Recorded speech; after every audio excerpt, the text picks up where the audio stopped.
Hello friends. आजकल तो ज़माना बहुत बिजी है ना। आपको पता है किस चीज़ में ज़्यादा बिजी है? Online chatting. छोटे बच्चे को देखो, नहीं मॉम मैं मेरे फ्रेंड्स के साथ बात कर रहा हूँ। हर एक फैमिली मेंबर बस बिजी है और वो है ऑनलाइन चैटिंग में। ऑफलाइन जो बैठे हैं उनसे बातें करने की इच्छा ही नहीं है।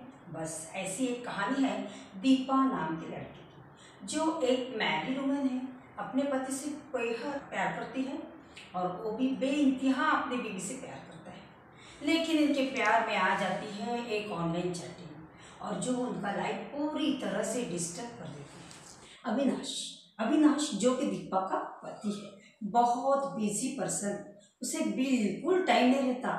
वो अपने बीवी की तरफ ध्यान भी नहीं देता है। और दीपा रही मॉडर्न लड़की, रोज एक नई नई साड़ी पहन के अपने पति को दिखाती है और वो पति कहते हैं हाँ ठीक, कैसी लग रही हो जी मैं? तो बस वो कहते हैं हाँ ठीक ठाक है, इतना ही कह के चला जाता है। उसे लगता है मेरा पति मुझे इस तरह से क्यों करता है, इसीलिए वो क्या करती है, हमेशा से अपने अच्छे अच्छे पोस्ट फेसबुक में डाल देती है और बहुत सारे लाइक मिलने की चाहत रखती है और बस उसे बहुत लोग लाइक देते हैं और उसमें ही बिजी रहती है। फिर क्या, वो सिर्फ अपने ऑनलाइन चैटिंग में बिजी रहती है और एक महीने में क्या हो जाता है, उसके एक महेश नाम के लड़के के साथ बड़ी दोस्ती हो जाती है। वो महेश को इसके जो फोटो है बहुत पसंद आते हैं। वो हमेशा उसे अच्छी अच्छी कमेंट करता है, बोलता है हाँ कितनी खूबसूरत हो, आपका पति तो आपसे बहुत प्यार करता हो। और ऑनलाइन चैटिंग में ये पता चल जाता है महेश को, अरे इसका पति तो इसे लाइक ही नहीं करता। बस फिर क्या, लोगों को क्या बहाना चाहिए। दीपा बेचारी भोली भाली थी, वो बातें करती थी और कब उसकी दोस्ती प्यार में बदल गई उसे पता ही नहीं चला। उस महेश नाम के साथ तो उसे प्यार ही हो गया। महेश से उसका बहुत बड़ा लगाव हो जाता है और वो उसके लिए खास खास अच्छे अच्छे फोटो पोस्ट करती है और महेश से कहती है कि देखो मैंने आज तुम्हारे लिए ना वो साड़ी पहनी है। ऐसा करते करते वो दोनों एक दूसरे के प्यार में डूब जाते हैं। कमाल है ना, हम किसी को देखते भी नहीं, उसकी सिर्फ बातों से हम फ्रेंड बन जाते हैं। और जिसके साथ हम रहते हैं, जिसके साथ हम फैमिली मेम्बर हैं, उनकी जो इमोशंस है वो हमें पता नहीं होती। लेकिन ऑनलाइन चैटिंग में तो हमें वो आदमी अच्छा लगने लगता है। कमाल है उस दीपा की भी। अविनाश बेचारा अपने सब कामकाज में बहुत बिजी रहता है, उसे तो काम से बिल्कुल फुर्सत नहीं रहती। उसे लगता है अरे शायद हमें टाइम नहीं दे पा रहे हैं, इसीलिए फेसबुक पे और चैटिंग में रहती है, चलो कोई बात नहीं, इसीलिए इन बातों को इग्नोर करके आगे अपने काम पे लग जाता है। फिर अचानक से दीपा की तबीयत खराब हो जाती है, वो गुमसुम सी रहने लगती है, उसे कुछ खाया नहीं जाता, पिया नहीं जाता। फिर वो अपने हस्बैंड से, अविनाश से वो अपने तबीयत का जिक्र करती है। फिर भी अविनाश उसे इग्नोर करता है, हाँ हाँ देखेंगे, जाएंगे डॉक्टर के पास। फिर एक दिन भी उसे वो डॉक्टर के पास लेके नहीं जाता। फिर उसे लगता है अरे महेश कितना अच्छा है, अगर महेश मेरा पति होता तो कितना अच्छा होता, मेरी तरफ ध्यान देता, ब्यूटीफुल ब्यूटीफुल कहते कहते तो मेरा दिन निकल जाता, मेरा पति तो मेरी तरफ देखता तक नहीं, ये कैसी लाइफ है, बहुत ही बोर है, ऐसा वो फील करती है। आखिरकार अविनाश दीपा को हॉस्पिटल लेके जाता है, तब उन्हें पता चल जाता है कि अरे दीपा की तो एक किडनी खराब हो गई है। बहुत सारे मेडिसिन देने के बाद भी उसे कुछ भी फर्क नहीं पड़ता है। तो फिर डॉक्टर एक सलाह देता है कि इससे तो आप ये किडनी रिप्लेस करेंगे तो ज़्यादा बेहतर होगा, हाँ लेकिन पैसे बहुत लगेंगे। बस फिर अविनाश को टेंशन आ जाता है। उसके बाद एक बार भी अपने दीपा से वो ये किडनी का जिक्र नहीं करता। दीपा को लगता है अरे इस अविनाश को तो कुछ फिक्र ही नहीं है। फिर वो एक बार अविनाश को पूछती है, अरे क्या करना है, मुझे तो बहुत तकलीफ हो रही है, आपने क्या डिसीजन लिया है? फिर भी अविनाश बोलता है देखेंगे देखेंगे, अभी मेरे पास टाइम कहाँ है, टाइम मिलने के बाद सोचेंगे, चलो आज रात को हम बात करेंगे। ऐसा करके हर बार उसे इग्नोर कर देता है। तब दीपा बहुत अपसेट हो जाती है और उधर महेश जो उसका बॉयफ्रेंड है, उससे वो चैटिंग करना भी बंद कर देती है। फिर उस महेश का एक दिन उसे कॉल आ जाता है, कहता है अरे तुमने चैटिंग बंद कर दी, मुझसे बात नहीं, मुझसे कुछ गलती हो गई क्या? तो वो बोलती है नहीं यार महेश मैं बहुत बीमार हूँ। अरे तुम बीमार हो और मुझे बताया तक नहीं, ऐसा क्यों किया? नहीं यार मुझे थोड़ा किडनी का, व्हाट, किडनी का प्रॉब्लम है? और तुमने मुझे एक बार भी इन्फॉर्म नहीं किया? कैसी दोस्त हो तुम? अरे नहीं, मैंने अपने पति को बताया है, अभी मैं तुम्हें तकलीफ नहीं देना चाहती हूँ। अच्छा, तो आपके पति ने क्या कहा? क्या कर सकता है वो इग्नोर करने के सिवाय? वो बस मुझे सिर्फ इग्नोर करता है, उसे मेरी कोई फिक्र नहीं। अरे ऐसा कैसा पति है आपका? ठीक है, तो मैं हूं ना आपके लिए, आप क्यों चिंता करती है? नहीं नहीं नहीं नहीं महेश, आप मेरे लिए कुछ मत कीजिए, मैं अपने पति को समझा लूंगी। आप अब मुझसे बातें करना बंद कर दीजिए, क्योंकि मैं तो बहुत बीमार हूँ और मैं अब चैटिंग आपके साथ नहीं कर सकती हूँ, मुझे माफ कर दो। फिर भी महेश बोलता है, अरे मैं तुम्हारा ट्रू फ्रेंड हूँ, आपने मेरे मेरे बारे में ऐसा क्यों सोचा? देखो, कोई बात नहीं, अगर आपका पति आपको इग्नोर करता है तो कोई बात नहीं, मैं आपका इलाज जरूर कराऊंगा। इलाज कोई मामूली नहीं है, पैसों का तो प्रॉब्लम है ही, लेकिन डॉक्टर ने मुझे किडनी ही रिप्लेस करने की सलाह दी है। अब बोलो, मेरे लिए कौन किडनी देगा? और मेरा पति तो तुम्हें पता है, वो मेरी तरफ ध्यान भी नहीं देता, वो रोज इग्नोर करता है, उसे तो मेरी फिक्र नहीं। अरे ऐसा कैसा पति है आपका? उसे अपनी फैमिली की कोई भी फिक्र नहीं है। देखो ना, मैं तो बहुत पछता रही हूँ इससे शादी करके।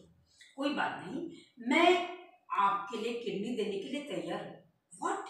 अरे आपने मुझे कभी देखा नहीं, सिर्फ इतनी सी फ्रेंडशिप में इतनी बड़ी किडनी कैसे दे सकते? Why not?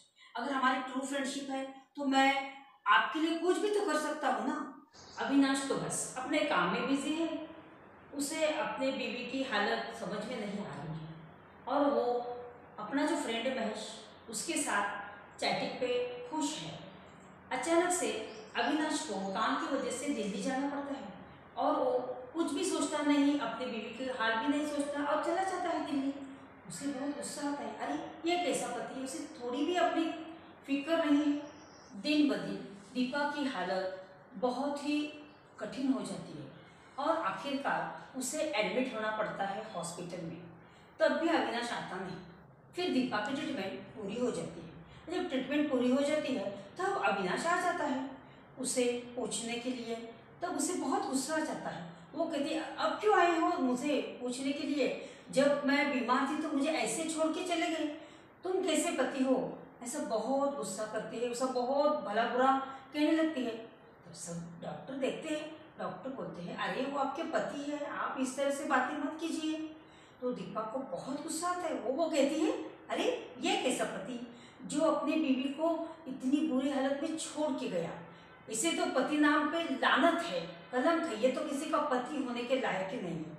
बहुत भला बुरा सुनाती है, कहने लगती है, इससे तो मेरा फ्रेंड अच्छा है जो मुझे ऑनलाइन चैटिंग पे मिला है, और ऑनलाइन चैटिंग में ही वो मेरा इतना अच्छा फ्रेंड बना है कि उसने मुझे ये किडनी दी है। आप जो मुझे आज देख रहे हैं पूरी तरह से, वो तो सिर्फ मेरे फ्रेंड महेश की बदौलत है, जिसकी वजह से मैं आज जिंदा हूँ। अच्छा, अब तो तुम्हें महेश अच्छा लगने लगा है? मैं नहीं, तुमसे कई गुना तो वो महेश अच्छा है, जिसने मुझे अपनी जिंदगी दे दी, अपने फ्रेंड के लिए अपनी जान दे दी। अच्छा, तो तुम्हारे फ्रेंड ने किडनी भी दे दी? हाँ, किडनी दे दी, तभी तो मैं जिंदा हूँ। आपको तो किडनी रिप्लेस करने के लिए भी पैसे नहीं थे, पैसे आप नहीं दे सकते तो किडनी क्या देंगे? मेरे महेश ने तो बहुत कुछ किया है, बस अब मैंने तय किया है, मैं आपसे डिवोर्स देना चाहती हूँ। व्हाट? ये क्या बोल? हाँ, तुम्हारे साथ रहने की मेरी बिल्कुल इच्छा नहीं, तुम्हें मेरी कोई फिक्र नहीं है, इसलिए मैंने एक डिसीजन लिया है कि मैं अब महेश के साथ जाऊंगी। अच्छा, इतना अच्छा लग रहा है तुम्हारा तुम्हारा देखो तो कौन है वो फ्रेंड? हाँ हाँ, मैं उसे बुलाती हूँ, मैंने भी नहीं देखा है आज तक उसे, आज मैं उसे मिल भी लूंगी और आपसे मिलवा भी दूंगी। बस आप मुझे डिवोर्स पेपर पे साइन करवा दीजिए, बस। अच्छा ठीक है, कौन है वो ऑनलाइन फ्रेंड? जरा फोन तो लगा। फोन लगा के, हाँ हाँ लगाती हूँ, रुको रुको। ऐसा करके दीपा अपने प्रिय महेश को फोन लगाती है। तो देखिए, वो फोन की जो घंटी है ना, वो तो अविनाश की जीभ से बजने लगती है। फिर वो कहता है, अरे अरे, तुम तो महेश के प्यार में इतनी पागल हो चुकी हो कि तुमने जो नंबर लगाया वो मेरा न लगा है, मैंने मुझे नंबर लगाने के लिए नहीं कहा है। तुम्हारे प्रिय महेश जी को लगाओ नंबर, मुझे क्यों लगा रही हो? हाँ हाँ, हो जाता है बाय मिस्टेक, ना कि भाव खा रहे हो, अभी लगाती हूँ। फिर वो और एक बार उसे फोन लगाती हूँ। देखिए कमाल, इस टाइम भी वो जो फोन की घंटी है ना, उसी की जेब से बजने लगती है। अविनाश स्माइल करते करते उसकी तरफ देखता है और उसको समझ नहीं आता है कि अरे ये क्या हो रहा है। मैं तो महेश को फोन लगा रही हूँ, अविनाश को फोन लग रहा है, ये क्या चक्कर है। उसे कुछ समझ में नहीं आता है। फिर आखिरकार वो डॉक्टर बोलते हैं, अरे बाबा, तुम जिसको भला बुरा इतना कुछ कह रहे ना, उसने जो जिंदगी जो दी है ना, वो कोई और पर्सन नहीं है, आपके पति है अविनाश। बस डॉक्टर लोगों की ये बातें सुनते ही दीपा की आंखें भर आती है। उसे लगता है ये मैंने क्या किया, मैंने तो अपने पति को समझने में भूल कर दी। दीपा कहती है अविनाश से, अरे आपने ये क्या किया, आपकी किडनी देखे तो आपकी लाइफ अधूरी हो गई, अब तो आपको एक किडनी पे रहना पड़ेगा। अविनाश कहता है कोई बात नहीं, मुझे आधी जिंदगी मिली तो भी चलेगी, लेकिन वो तुम्हारे साथ होनी चाहिए, तुम्हारे सिवाय मैं किसी और के बारे में सोच भी नहीं सकता। ये सुनते ही दीपा शर्म से लाल लाल हो जाती है। अरे ये मैंने क्या किया, मैं तो अपनी पूरी जिंदगी किसी और के साथ बिताने का सोच रही थी। ओहो, मुझे माफ़ कर दो अविनाश जी, आई लव यू महेश। ऐसा कहती है, हाँ कोई बात नहीं, मैं ऑनलाइन में महेश रहूँगा और ऑफलाइन में तुम्हारा अविनाश। तुम्हें ऑनलाइन चैटिंग की जब भी इच्छा होगी तो बस ऑफिस में जाके महेश बन के बातें करते रहूँगा। अविनाश कहता है, अच्छा दीपा, अगर सही में कोई फ्रेंड होता तो क्या तुम मुझे छोड़ के उसके साथ शादी कर लेती। ओहो, दीपा कहती है, ओहो अब बस भी करो, रुलवाओगी क्या। ऐसा कहके वो उसे हक करती है और उनकी हंसी खुशी जिंदगी फिर से हैप्पी हो जाती है। देखा फ्रेंड आपने कि हमें ज़्यादा इम्पोर्टेंट कौन है, तो फैमिली मेम्बर। और आजकल हम लोग क्या करते हैं, हमें फैमिली मेम्बर में इतना इंटरेस्ट नहीं रहा है। अगर फैमिली मेम्बर ने किसी ने कह दिया है कि आप बहुत आज ब्यूटीफुल लग रही हो, तो उसे हम भी तो इग्नोर करते हैं ना। जबकि देखो हर फैमिली मेम्बर सुबह सुबह उठ के क्या करता है, देखो मुझे इतने लाइक मिल गए, मुझे इतने फ्रेंड्स मिल गए। जबकि घर में है जो हम है फ्रेंड ही तो है जो एक दूसरे के साथ रह रहे। प्यार दिखाने से नहीं, प्यार निभाने से बढ़ता है। और हर रिश्तों की एक मर्यादा होती है। हर रिश्तों में भरोसा जो होता है, इस भरोसे पर ही ये रिश्ता कायम होता है। अब निभाना चाहिए, हमें एक दूसरे का साथ भी निभाना आना चाहिए। आपस में निभ जाए ना तो इस दुनिया में